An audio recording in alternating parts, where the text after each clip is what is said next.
मेरे प्यारे दोस्तों, ज्ञान के सागर में आपका स्वागत है।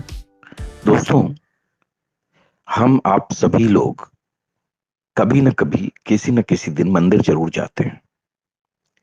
और मंदिर जाने के बाद में, जैसा कि आपने देखा होगा, हमारे सभी बड़े बूढ़े हमें परिक्रमा करने के लिए कहते हैं। अब सवाल उठता है कि हम परिक्रमा क्यों करते हैं? आखिर वो कौन से कारण हैं जिसके कारण हमारे बुजुर्गों ने ये परंपरा बनाई थी कि हम अपने इष्ट के दर्शन करने के बाद उसकी परिक्रमा करें। तो चलिए हम बताते हैं कि हम भगवान की परिक्रमा क्यों करते हैं, हम देव मूर्ति की परिक्रमा क्यों करते हैं, उसके पीछे कारण क्या है। देखिए, शास्त्रों में लिखा है कि जिस स्थान पर मूर्ति की प्राण प्रतिष्ठा हुई होती है, उसके मध्य बिंदु से लेकर कुछ दूरी तक दिव्य प्रभा अथवा उसका प्रभाव रहता है।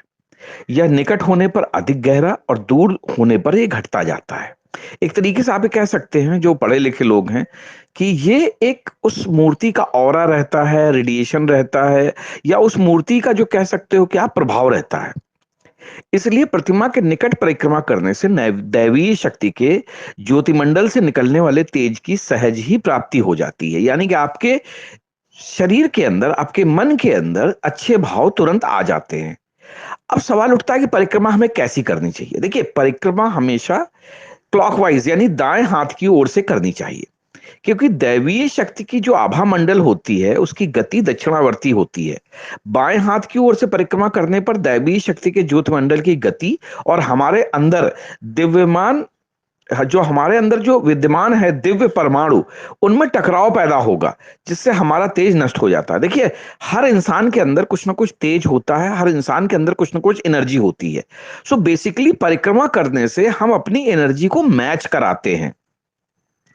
इसलिए जाने अनजाने में अगर हम कोई उल्टी परिक्रमा करते हैं तो उसका हमें दुष्परिणाम भुगतना पड़ता है। इसलिए हमेशा दाहिने हाथ से शुरू करके परिक्रमा और सामने आना चाहिए।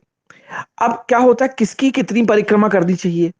क्योंकि हमारे हिंदू धर्म में मतलब जरूरत के हिसाब से हमने अपने अपने इष्टों का जो है एक चुनाव कर रखा है।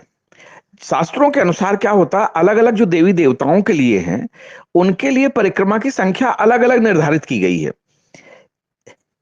इस संबंध में धर्मशास्त्रों में कहा गया है कि भगवान की परिक्रमा करने से अक्षय पुण्य की प्राप्ति होती है, और इससे हमारे सारे पाप नष्ट हो जाते हैं, मानसिक शांति मिलती है, हर प्रकार की जो बाधाएं विघ्न आने वाली होती हैं वो दूर हो जाती हैं। तो लेकिन सबके लिए नियम अलग अलग हैं कि किसकी कितनी परिक्रमा करनी चाहिए। जैसे महिलाओं द्वारा वट वृक्ष की परिक्रमा करना जो होता है, वो बहुत ही बड़ा सौभाग्य का सूचक होता है। आपने देखा होगा कि वट वृक्ष यानी बरगद के पेड़ की पूजा भी साल में एक बार की जाती है। शिव जी की जो है आधी परिक्रमा की जाती है। शिव जी की परिक्रमा करने से बुरे ख्याल और अनर्गल सपनों का जो होता है वो खात्मा होता है। भगवान शिव की जो परिक्रमा करते समय अभिषेक की धार को लांघा नहीं जाता, यानी कि जो जिसको एक शुद्ध मतलब कहते हैं ना कि चाल में जो हम कहते हैं कि भगवान शिव का जहां से पानी जो नाली होती है उस नाली को क्रॉस कभी भी नहीं करना चाहिए। इसीलिए भगवान शिव की परिक्रमा आधी की जाती है। देवी माँ दुर्गा जी की परिक्रमा जो है पूरी की जाती है, एक परिक्रमा की जानी चाहिए। गणेश जी और हनुमान जी की तीन परिक्रमा करने का विधान है। गणेश जी की परिक्रमा करने से अपनी सोची हुई कई अतृप्त कामनाओं की तृप्ति होती है। गणेश जी के विराट स्वरूप व मंत्र का विधिवत ध्यान करने से जो होते हैं हमारे कार्य सिद्ध होने लगते हैं। तो इसलिए परिक्रमा करें तो उनका नाम लेते हुए परिक्रमा करें।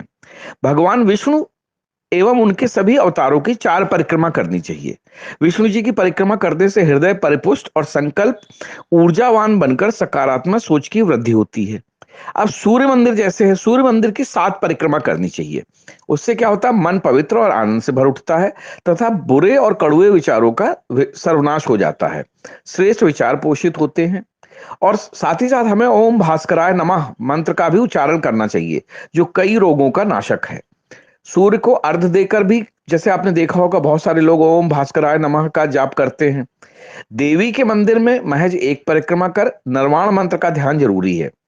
इसमें क्या होता है कि जो भी आप संकल्प और लक्ष्य जो होते हैं वो सकारात्मक हो जाते हैं।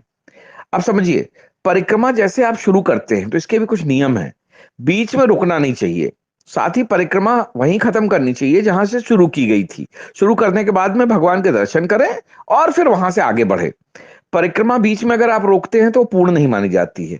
परिक्रमा के दौरान किसी से बातचीत कतई न करें। जिस देवी देवता की परिक्रमा कर रहे हैं उसी का ही ध्यान करें। जैसे मैंने बताया ना, अगर आप मंत्र आते हैं तो मंत्रों को जो है आप उच्चारण करते रहें।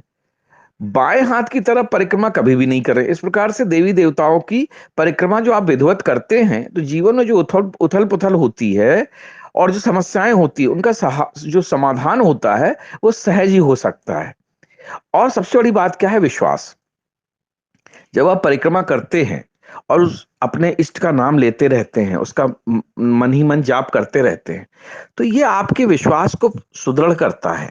और ईश्वर भी ये जानता है कि अगर आप उन पे विश्वास करके अपना सब कुछ उनको अर्पण कर रहे हैं तो ईश्वर भी आपको कहीं ना कहीं सहायता जरूर करते हैं। तो इसलिए जब भी परिक्रमा करें ईश्वर की, आप उनका नाम लेते रहें, उनका मंत्र जाप करते रहें और परिक्रमा हमेशा दाएं हाथ से शुरू करके और सामने खत्म करें। परिक्रमा खत्म करने के बाद में ईश्वर को प्रणाम करके तभी मंदिर से बाहर निकले। यही हमारे विधि विधान का नियम है, यही हमारे बुजुर्गों ने हमें सिखाया है और यही हम बरसों से करते आए हैं।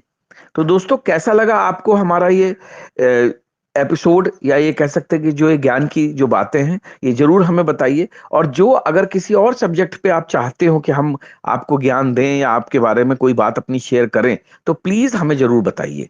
जय हिंद, जय भारत।